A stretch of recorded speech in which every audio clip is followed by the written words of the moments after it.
aula, tá? De preferência, claro, né? Vocês usam o ícone de levantar a mão, né? Para pedir a participação, a palavra, para falar. Mas é sempre muito importante, né? Qualquer dúvida, qualquer pergunta, não deixem passar, né? Perguntem enquanto a gente estiver tratando do conteúdo. É sempre muito bem-vindo a participação de vocês, certo? Então, vamos ver a introdução à matemática financeira. Vamos fazer uma pequena revisão, né, de alguns elementos, como porcentagem, né, conceito de juros. A gente vai ver também a regra de 3, simples, direta, inversa, né, antes de entrar ali no cálculo do juro simples e juro composto. São conteúdos da nossa aula de hoje. Então, de forma geral, né, o conteúdo da disciplina a gente já viu ali no nosso contrato pedagógico, né? Então, propriamente para hoje, a gente começa com o conceito de juros. Juros é um conceito que pode ser entendido pelo princípio do aluguel do dinheiro. Ou a gente vai receber um aluguel pelo dinheiro que foi aplicado em um determinado investimento, ou a gente vai pagar, né, um aluguel do dinheiro que a gente tomou emprestado. Então, os juros é o aluguel do valor financeiro, do valor monetário. Fiz um investimento de R$1.000, vai render um juros, eu vou receber um aluguel, ou seja, os juros daquele valor investido. Fiz uma dívida, um financiamento, um empréstimo, um determinado valor. Vou pagar o aluguel desse valor que eu tomei emprestado, os juros sobre aquele valor emprestado. Tá? Então a ideia é essa. Os juros é uma remuneração pelo uso do capital ou pelo investimento do capital. Tá? Os juros, ele pode ser medido, ou a taxa de juros, né, pode ser medida mensalmente, bimestralmente, semestralmente, anualmente. Tá?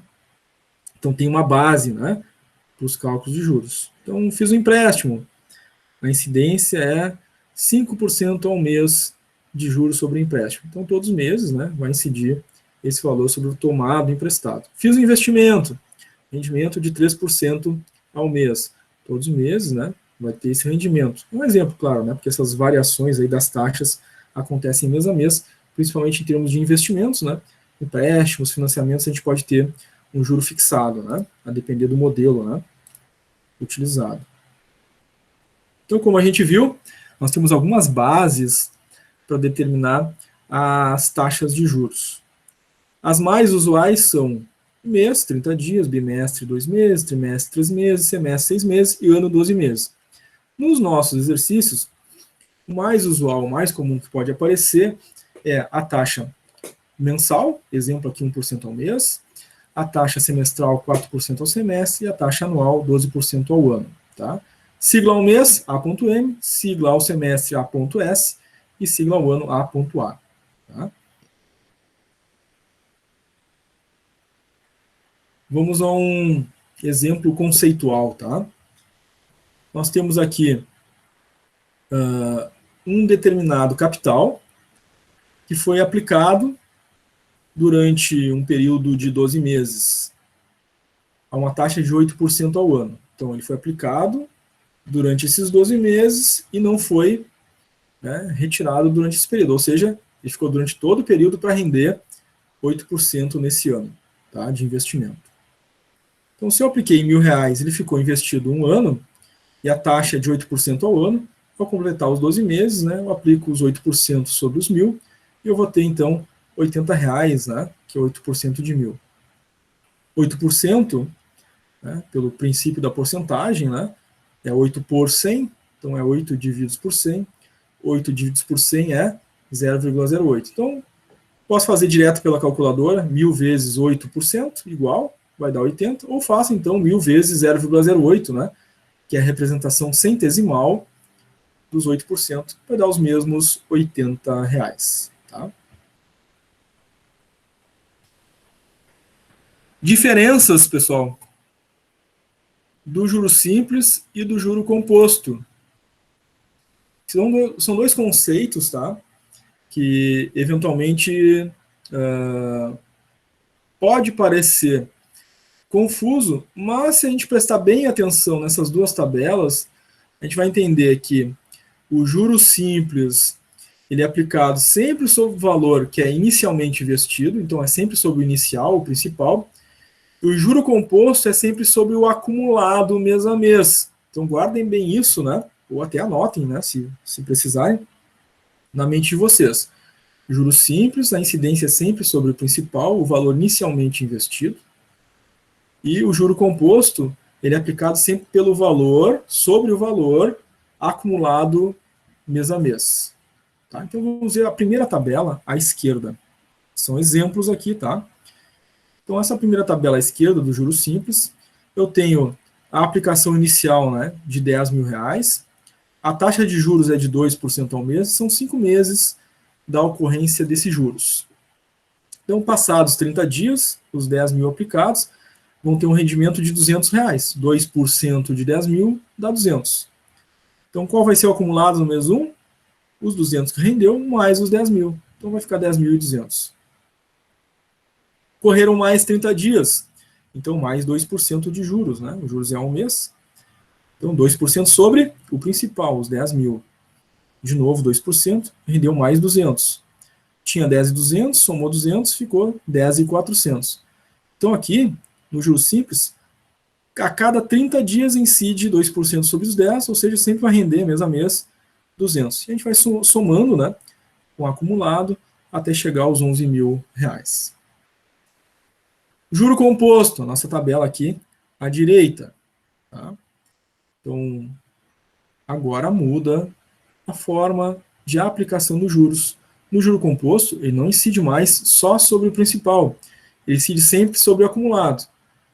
A gente vai dizer, mas no primeiro mês rendeu 200 também. Claro, o primeiro valor é 10 mil, né? Então, 2% de 10 mil rendeu 200. Somou, deu 10.200. Mas, a partir do próximo mês, 2% sobre o valor acumulado. Passou mais 30 dias, 2% agora sobre os 10.200, que dá 204. Soma 10.200 com 204, 10.404. Passou mais 30 dias, 2% sobre o acumulado, os 10.404, dá 208,08. Soma com o acumulado anterior, dá 10.612 com 0,8. Passou mais 30 dias, mais 2%, 2% dos 10.612 com 8, dá 212 com 24. Soma 10.224 com 32 até chegar, então, os 11.040 com 81. Então, vejam bem, o juro composto incide sempre sobre o valor acumulado. O juro simples incide sempre sobre o principal, né, o valor inicial. Ficou entendido isso, gente? Ficou claro para vocês a diferença conceitual aqui do juro simples e do juro composto? Sim, Pode dar ficou. exemplos físicos, assim, só tipo, o juro simples ele é usado para tal coisa, o composto, tipo, para algum contrato, assim, tipo, juros sobre juros, acho que não se encaixa aí. Os juros compostos, né, eles são utilizados amplamente na nossa economia, né? Seja uma compra que a gente vai fazer numa loja, seja um investimento que a gente vai fazer, né, seja um empréstimo, é tudo juro composto. Um contrato de compra e venda. O juro simples, ele é minimamente utilizado, né? Praticamente tem pouco uso esse juro simples, tá? Que a gente utiliza na nossa economia é juro composto, certo? De uma forma ampla e geral. Então, falou no investimento, falou numa aplicação, a gente está falando de juro composto. Tá? Tá, entendi. Então, fazer um financiamento é um juro composto. Isso. Entendi. Tá? O juro simples, ele é pouco, minimamente utilizado. Tanto é que nos nossos exercícios, de forma geral, né, quando a gente estiver fazendo aí os exercícios de juros, preste atenção que quando for juro simples, vai estar lá no exercício, né? Calcule o juro simples. Quando for juro composto, não vai dizer calcule o juro composto, vai dizer foi feita uma aplicação, foi feito um investimento, né? E a gente já sabe que o juro composto é aplicado nessas situações, né? De investimento, compra, venda, financiamentos, tá? Muito bem. Muito boa pergunta, né? Já ajuda aí a gente fazer essa distinção de uma forma mais clara, né? Bom, então, uma breve mesmo, né? A revisão de porcentagem. A gente já Eu vi isso no exemplo do cálculo anterior, mas é bom reforçar, né? Então, a simbologia do percentual, né, quando a gente está falando de porcentagem, significa que aquele número, né, é uma parte do todo, ou seja, uma parte de 100. Então, ali os 12% do nosso exemplo, né, ele é 12 de 100, são 12 partes do todo. É a mesma coisa que dividir o número 12 por 100. Tá? Então, 12 divididos por 100 vai dar a sua representação centesimal, que é 0,12. Tá? Então, qualquer número percentual divisível por 100, a gente transforma ele, então, para número centesimal. Então, 12%, 12 por 100, 0,12. 35%, 35 por 100 é igual a 0,35. 60% é 60 divididos por 100, é igual a 0,60. 1% é igual a 1 divididos por 100, que é igual a 0,01. 3% é igual a 3 divididos por 100, 3 por 100 é 0,03.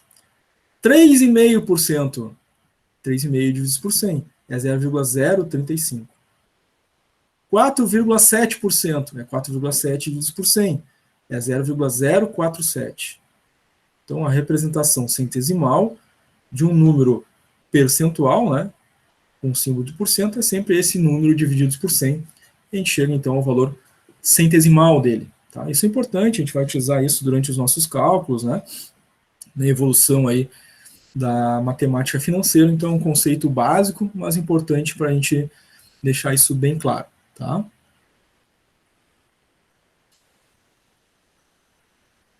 Então, vamos a um breve exemplo. O indivíduo ganha 5% de comissão sobre as vendas, tá? E ele vendeu R$ 12.600. Qual vai ser o valor da comissão desse indivíduo? Alguém sabe me dizer? Consegue calcular? Quanto é que dá isso, gente?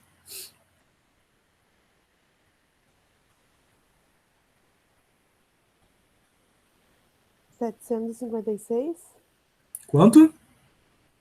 756. 5% de 12.600? 630. 630, né? Então, a gente pode fazer direto 12.600 vezes 5, símbolo de porcento na calculadora igual, vai dar os 630. Ou a gente pega os 5%, né, divide por 100, 0,05, multiplica por 12.600. Aí vai dar os 630, tá? Desculpa, professora, eu estava fazendo por 6%. Ah, tá, tranquilo, foi isso.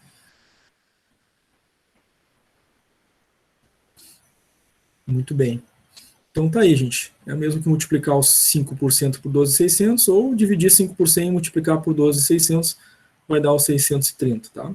É um conceito simples, né, básico, né, mas é importante a gente relembrar, tá? Uma outra coisa que faz parte das nossas revisões, então são importantes também para o entendimento, né, dos nossos cálculos futuros aí, é a regra de 3 simples, tá?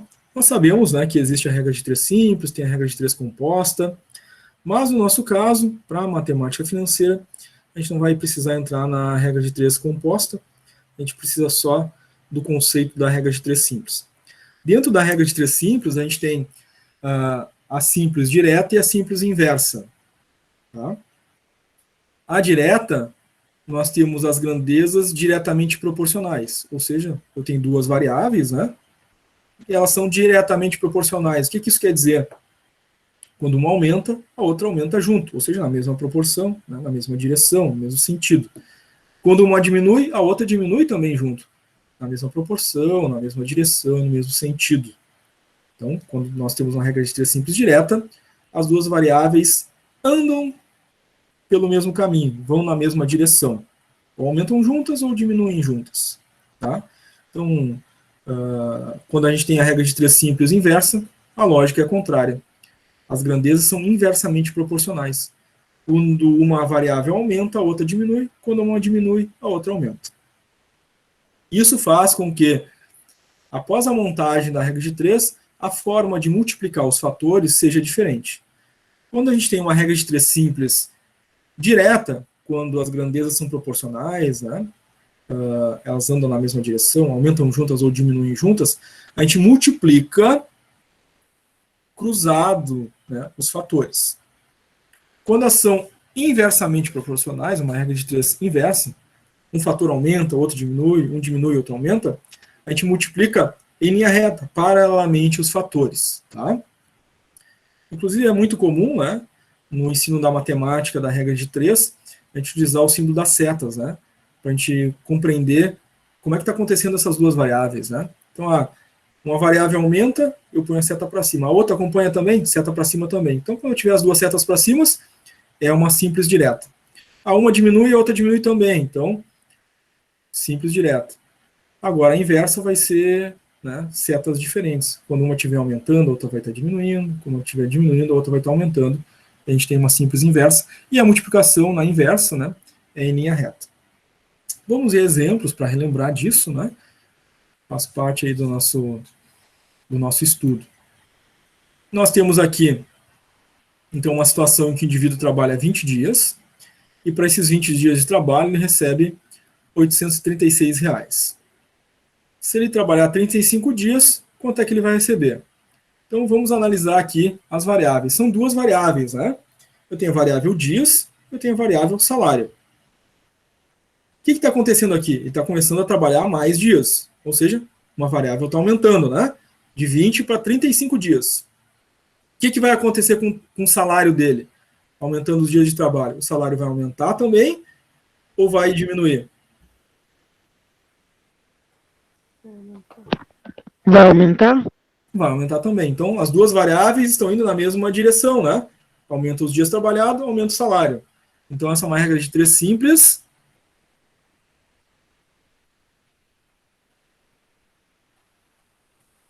Direta ou inversa? É direto, porque vai subir os dias e outro salário. Perfeito, né? As duas variáveis andam na mesma direção, as duas estão aumentando juntas, né? Então, uma regra de 3 simples direta.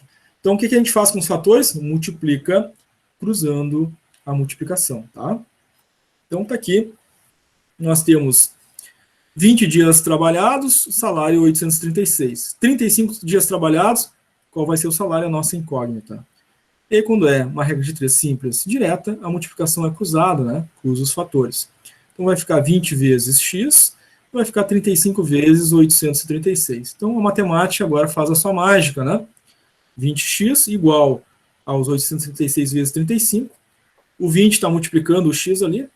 Né? A gente tem que isolar a variável que a gente quer descobrir. Então, passa para o outro lado da igualdade, mudando o sinal da operação, né?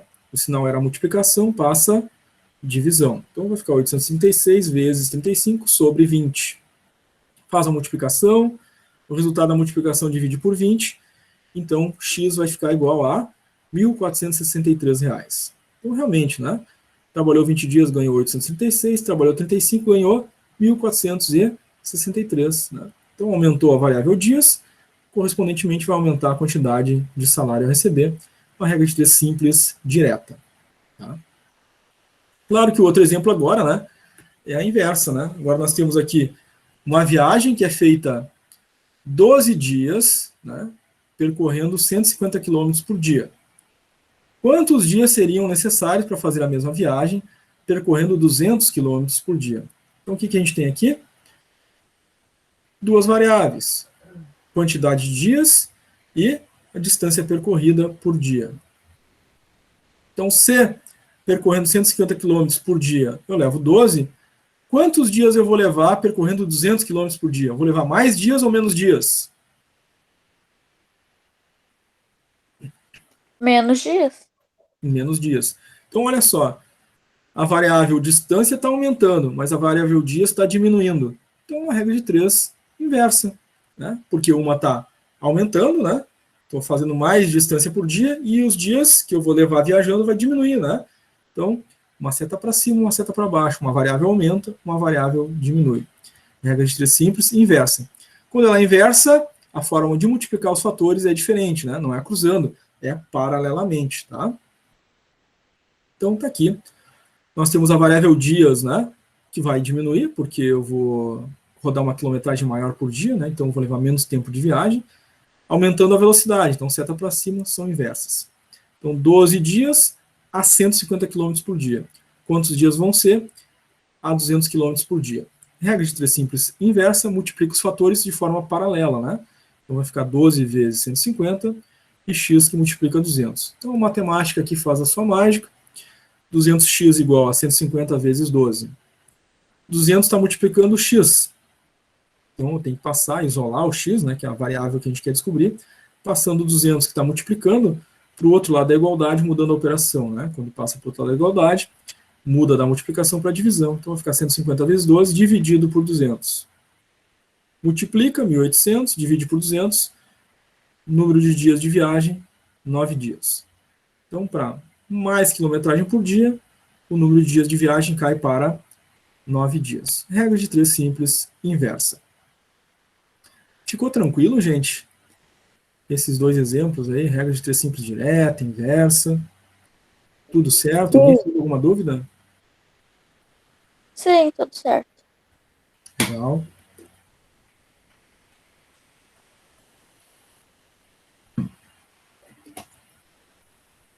Muito bem. Então, vamos adiante. Agora nós vamos ver as operações comerciais. São duas fórmulas para determinar o preço de venda. Uma na ocasião em que ocorra lucro e outra na ocasião em que ocorra prejuízo. Tá? Muita atenção, porque quando ocorre prejuízo, a gente vai utilizar V, preço de venda, igual ao preço de custo, menos o prejuízo. Mas o preço de venda é obtido com lucro, somando o preço de custo mais o lucro obtido. Então, muita atenção. Calcule, né, o preço de venda de uma mercadoria cujo lucro foi tanto. Vou utilizar essa fórmula, né, porque está dizendo que teve lucro, né, então vai ser preço de custo mais lucro. Calcule o preço de venda de uma mercadoria vendida com prejuízo. Qual vai ser a fórmula? Está aqui, ó, fórmula do prejuízo. Preço de venda igual ao preço de custo menos o prejuízo. Então, muita atenção na leitura do enunciado quando vocês tiverem que calcular, né, o preço de venda para uma situação de lucro ou para uma situação de prejuízo. Muda a fórmula e muda, junto com a fórmula, né, o sinal, né, da operação. Tá?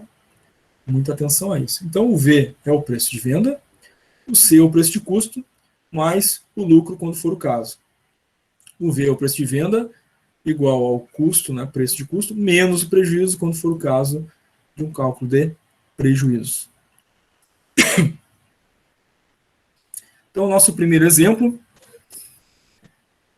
foi vendida uma mercadoria e teve lucro. Bom, agora eu já sei aqui, né, lendo a palavra lucro, que a fórmula que eu vou utilizar é V igual ao C, preço de custo, mais lucro.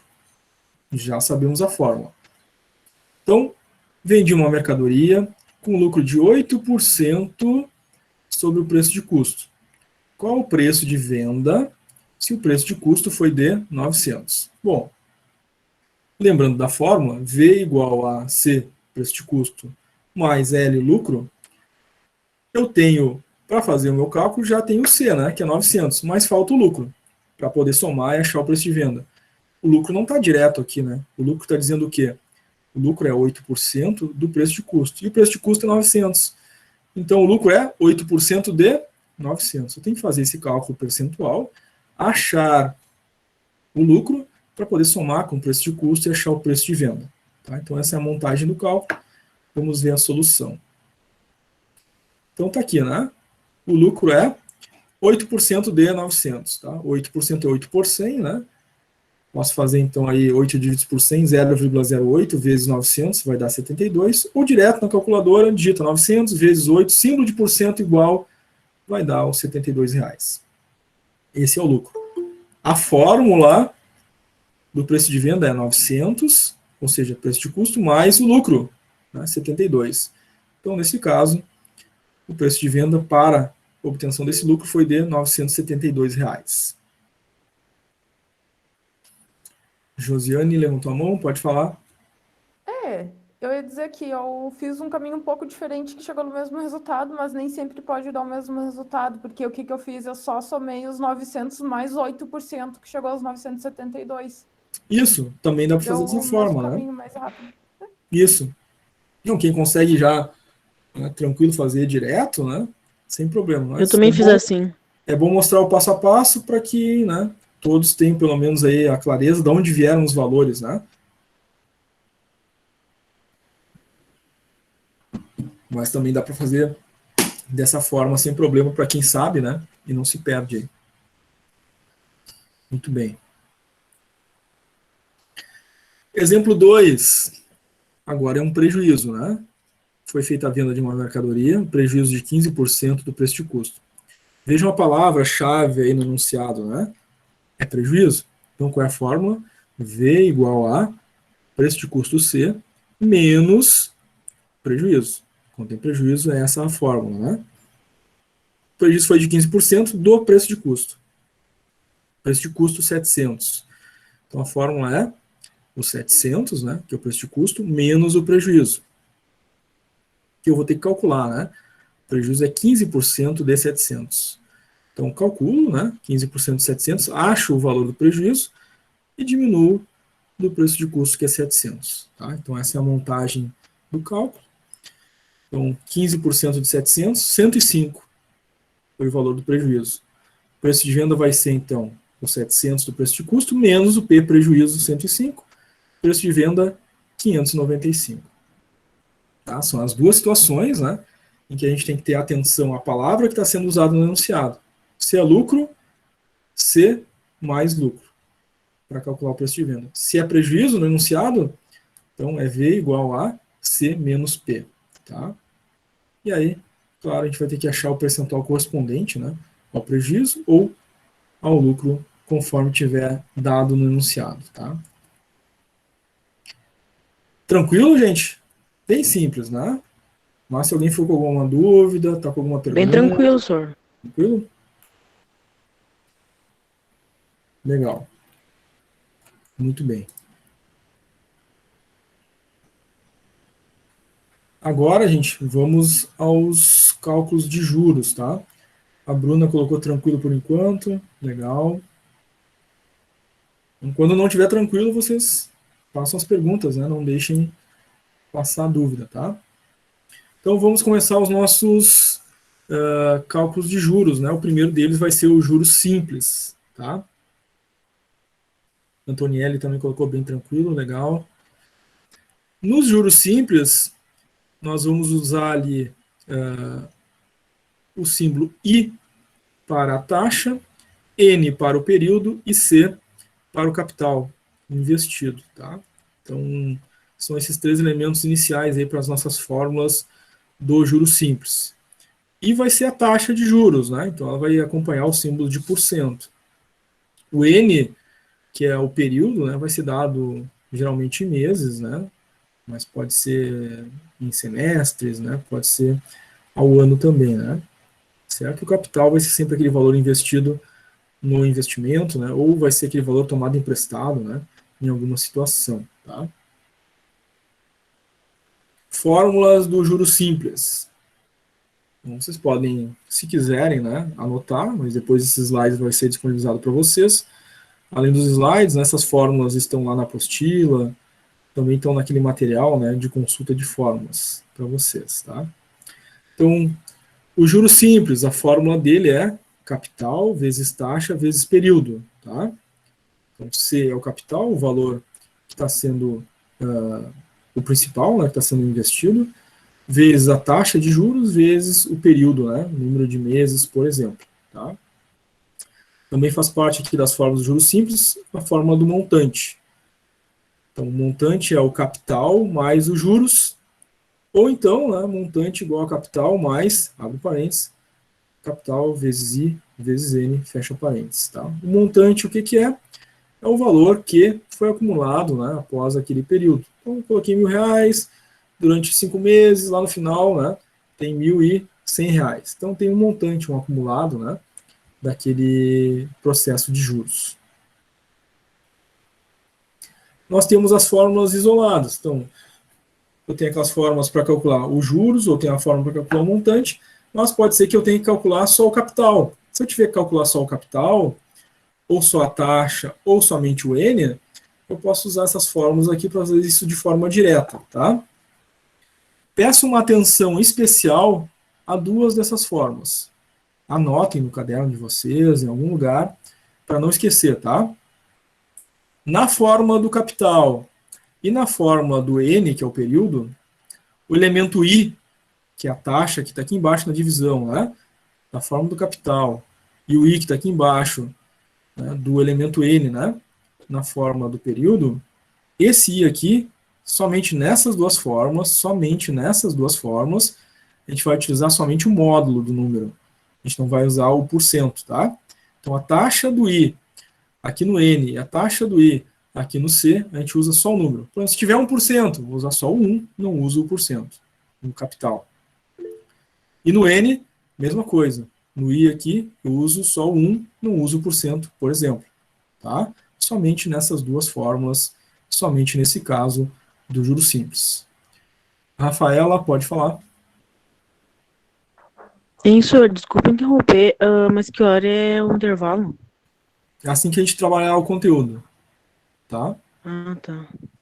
Conforme a gente combinou ali no nosso contrato pedagógico, a gente tem a primeira parte do conteúdo, depois que encerra o conteúdo a gente faz um intervalo de 15 minutos, depois o intervalo chamado, depois a chamada exercício. Então vai ser sempre assim, né? A gente trabalha o conteúdo, o nosso tempo para o intervalo é meio variável, assim,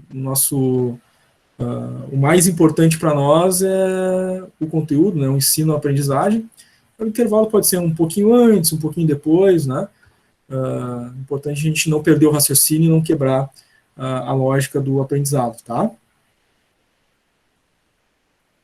Hoje o intervalo vai ser um pouquinho mais tarde, porque teve o contrato pedagógico, né? Mas, no geral, um pouquinho antes desse horário, tá? Vamos primeiro vencer aqui esse conteúdo e já daqui a pouquinho, né? Um pouquinho antes das 9, provavelmente a gente já está em intervalo, certo? Alguma pergunta do conteúdo, gente? Dessas fórmulas? Eu tenho uma dúvida. Sim. Essa fórmula, assim, o JS ali, teria que ser feito primeiro a fórmula anterior para depois fazer essa? Se no exercício pedir para te calcular o capital, provavelmente vai te dar as variáveis, né? Vai te dar o juros simples, a taxa e o N, tá? Claro que aí se não der, né, tu vai ter que calcular o juros simples antes, né? Tá?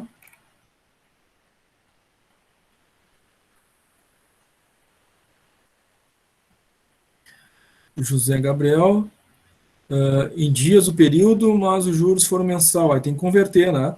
Tá? Tem que estar sempre na mesma base. O período e a taxa sempre na mesma base, tá?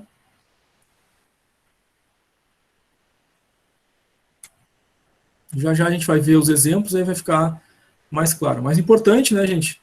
Aqui é o seguinte, na fórmula do C e do N, a taxa I, só no caso dessas duas fórmulas, né, a gente usa só o módulo, não usa o porcento. Nas outras todas, né, eu uso o porcento normal, só nesses dois casos, anotem aí para vocês isso, tá? Então vamos aos exemplos de cálculo do juros simples, um exemplo para cada fórmula, tá? Aqui pergunta qual é o montante e o total de juros simples. Neste caso, para um capital investido de 10 mil, 12% não, 12 meses é o período N, né? E a taxa é de 1% ao mês. Então, o montante e o juros simples são aquelas duas primeiras fórmulas que a gente viu, né? Vejam bem, no enunciado diz juros simples, né? Então, vamos aplicar as fórmulas do juros simples. Primeiro, o juros simples, capital vezes taxa vezes N. Está ali o capital, né, 10 mil, a taxa 1%, o N é 12. Vejam que está na mesma base, né? O N está em meses, a taxa está em meses. Então, multiplicação simples e direta. 10 vezes 1% vezes 12, juros simples, 1.200. Montante é o nosso capital mais os juros. Capital 10 mil mais os juros 1.200. R$ 11.200 é o montante. Então, aplicação simples das duas fórmulas, né, do juros simples. Tá?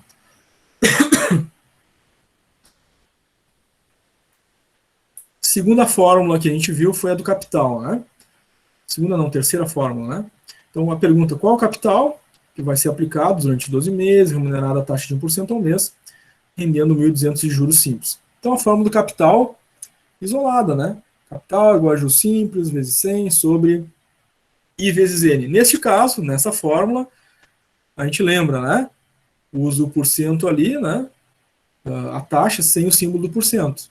Tá? Então, capital é igual a juros simples vezes 100 sobre I vezes N. No caso da forma do capital do juros simples, a taxa usa só um módulo, só um número sem o símbolo do porcento. Então, vai ficar 1.200 vezes 100 sobre 1 vezes 12. De novo, aqui, 1% é 100% na forma, só nessa forma do capital e só na forma do N, quando for o caso. Dá um capital de R$10.000. Tá? Então, dividiu aqui o resultado da multiplicação, né? 1.200 vezes 100, resultado da multiplicação 1 vezes 12. Aplicação da fórmula da taxa. Qual é a taxa I? Deve ser usada para que o capital, né, 10.000, obtenha um rendimento de 1.200 de juros simples em 12 meses. Então, fórmula da taxa, juros simples vezes 100 sobre capital vezes N. Taxa igual, então, a 1.200, que é o juros simples, está dado, anunciado, né? 1.200, vezes 100 sobre 10.000, capital vezes N, está dado no exercício 12. Faz a multiplicação na parte de cima da divisão, faz a multiplicação na parte de baixo da divisão, divide os dois resultados, vai dar 1. 1% ao mês. Por que ao mês? Porque está anunciado, né?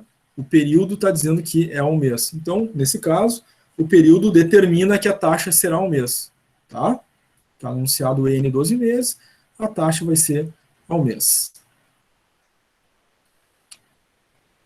Agora a fórmula do N. Em quantos meses, ou seja, o período, né, N, o capital de 10.000 vai render 1.200 de juros simples, se for remunerado a taxa de 1% ao mês. A aplicação da fórmula do N. No caso da fórmula do N, a mesma regra que ela, né? Era a fórmula do capital e a do N que a gente ia cuidar, né? O I, para não usar o porcento, né? Usa só o módulo, tá? Então, 1.200, juros simples, vezes 100, sobre os 10.000 vezes 1 da taxa, né? É só 1. Faz as duas multiplicações, divide um pelo outro, N igual a 12 meses. Por que meses? Porque no enunciado a taxa está sendo dada ao mês, o N correspondente será também aos meses, tá? N igual a 12 meses. Antes do juro composto, gente, como é que ficou aqui o juro simples? Ficou entendido? Ficou alguma dúvida? A princípio com a explicação sim, mas eu vou ter que fazer só. Claro, claro. Depois vai ter exercícios, né? Para vocês praticarem isso. Recomendo, inclusive, né? Depois refazer esses exemplos aqui, né, no caderno, né? Copiar os enunciados, refazer os cálculos. É sempre muito bom, né? Refazer os exercícios ajuda a praticar e a fixar, né, o passo a passo dos cálculos. Tá? Recomendação para todos.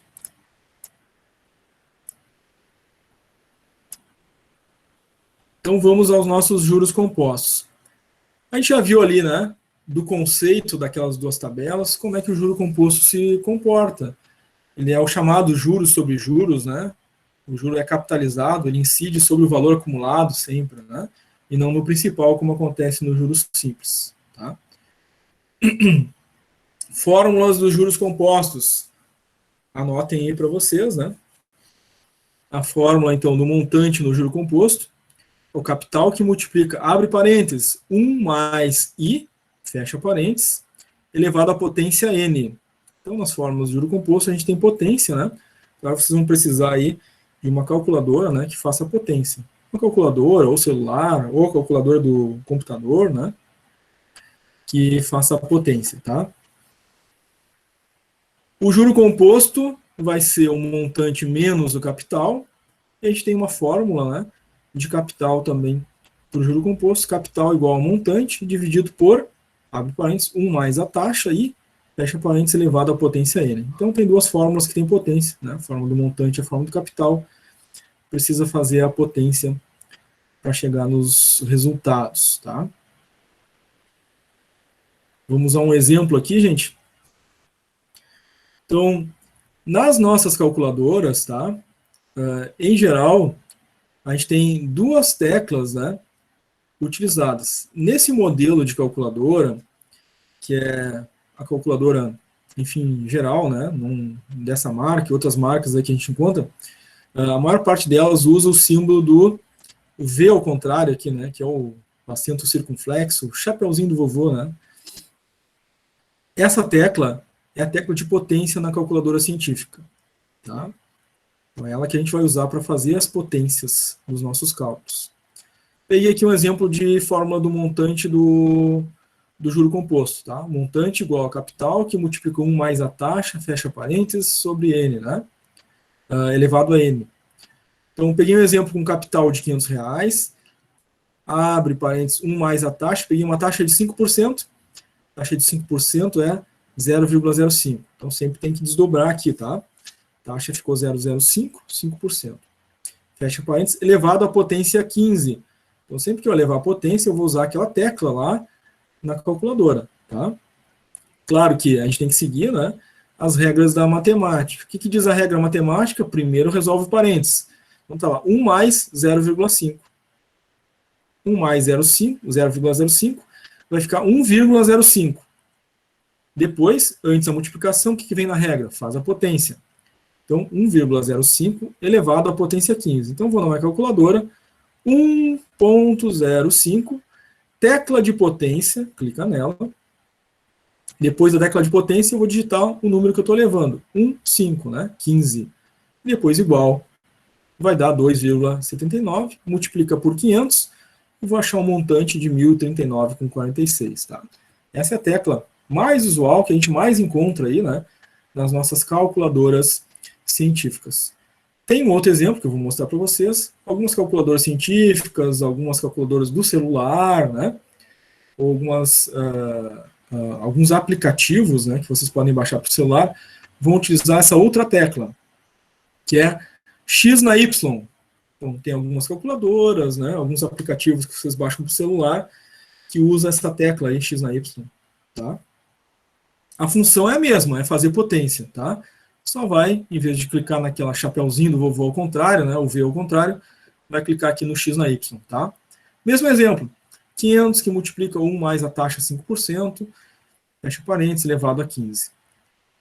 Então, resolve primeiro o que está dentro do parênteses, né?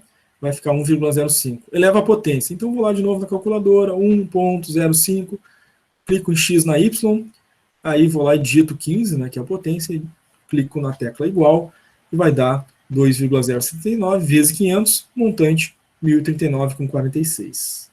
Certo? Deem uma olhadinha na calculadora de vocês, né, gente? A maior parte das calculadoras, né, vai ser essa tecla do chapeuzinho do vovô, essa que eu mostrei para vocês, tá? Mas outras aí, principalmente aplicativo de celular ou calculadora em algum site que vocês possam usar calculadora científica, algumas vai usar o X na Y, tá? Tranquilo, gente?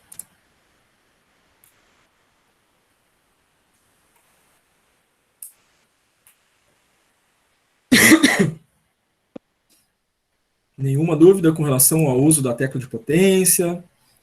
Tudo certo? Todo mundo sabe achar na sua calculadora?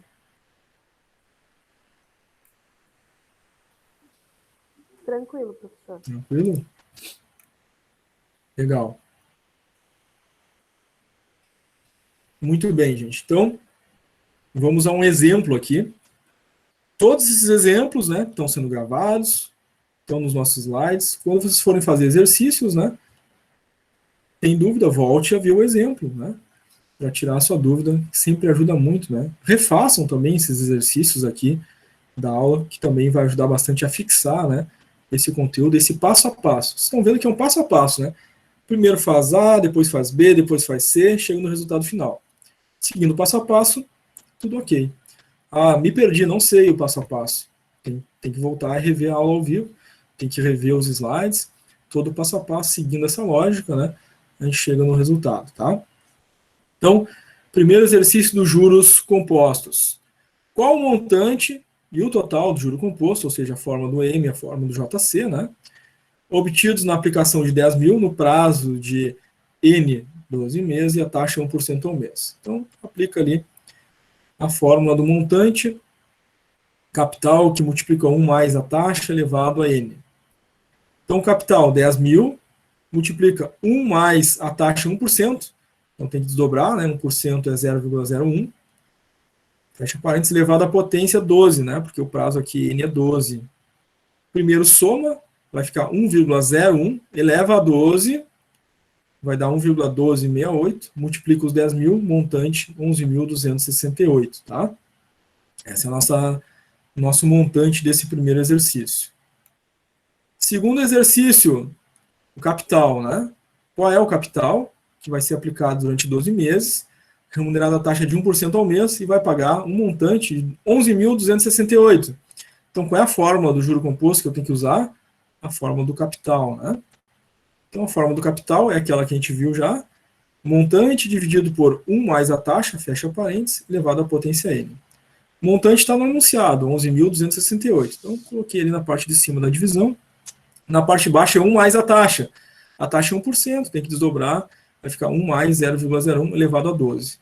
Então, ficou 1,01 elevado a 12, fica 1,1268. Divide os dois valores, o capital é, então, R$10.000. Tá? Muito bem, gente. Como eu disse, a gente ia entrar no intervalo antes das 9 ainda, né? Alguma dúvida? Alguma pergunta? Professor, Sim. Pode falar. Ali no exercício, esse último, tinha perguntando sobre o JC. Esse último exercício? Sim, ali quando pergunta do montante, ele pergunta do JC também. Aí eu não sei se o capital é a mesma coisa. Deixa eu clicar aqui no último exercício para ver se vai abrir. Agora deu uma travadinha. Esse último exercício aqui? Um para trás ainda.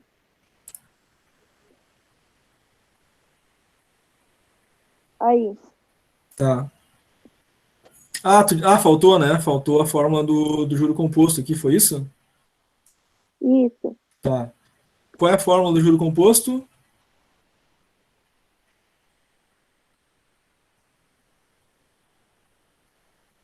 Alguém pode me dizer qual é a fórmula do juro composto? A gente viu há pouquinho.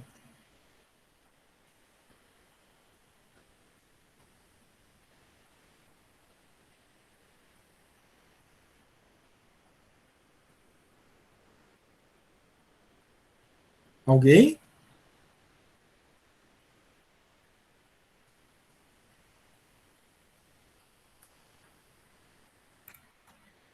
Juro eu não composto. sei se eu tô certa, professor, mas é JC igual a M menos C? Isso. A gente já recém viu essas fórmulas, né? Até eu lembro que a gente comentou, anotem as fórmulas do juro composto. Então, juro composto igual a M menos C. Tá? Tá ali, ó. Juro composto, M menos C. Nesse caso aqui, como é que ficaria o juro composto? M menos C. Qual é o M? 11.268. Qual é o C? Está aqui no enunciado, né? O capital é 10.000. 11.268 menos 10.000, quanto é que ficaria o juro composto? 1.268. É só fazer o M menos o C e achar o juro composto aqui. Tá? Ficou esclarecido? Fiquei Sim, falando foi, aqui obrigada. e esqueci. Nada. Mais alguém? Alguma dúvida antes da gente entrar em intervalo? Eu. Sim. Professor, sempre vai ter nos exercícios cada fator, tipo o montante, o JC, sempre vai ter. Sim, senão não tem como fazer o cálculo, né? Se faltar algum dos fatores, né? Não tem como fazer o cálculo. Ou vai te dar os fatores necessários para te achar aquele que falta e incluir na fórmula, né? Que nem aconteceu ali no cálculo do preço de venda, né? A gente Sim. tinha, por exemplo, o preço de custo e tinha que achar o lucro, né? Para poder aplicar a fórmula do preço de venda. Então pode acontecer essas situações, né? Tá, entendi. No caso, Eu então, vou ter sempre os vai ter elementos para achar o que falta para calcular, Isso. tá? Tá, entendi. Obrigada. Certo? Então, se tiver mais de duas incógnitas sem ter os valores, a gente não vai conseguir resolver, né? Pessoal, voltamos então no nosso intervalo às 21h10, 15 minutinhos. para fazer um lanche rápido, tomar uma água, né? E às 21h10 a gente volta com a chamada ao vivo. Então eu vou abrir a chamada, vou chamar os nomes de vocês um por um. E depois da chamada a gente vai ter alguns exercícios ali no Classroom deste conteúdo que a gente acabou de ver agora. Tá? Então, muito importante participar dos exercícios, fazer, tendo dificuldades, estamos aqui ao vivo para atender as dúvidas de vocês. Então, eu vou fechar só o microfone e a câmera, abro de novo às 21h10. Ninguém desconecta, né? Porque depois na volta já vai começar a chamada. Então, para não ter problema, né? Ah, não consegui voltar para responder a chamada, enfim. Não desconectem então, tá? Até daqui a pouquinho, gente. 21h10 retornamos.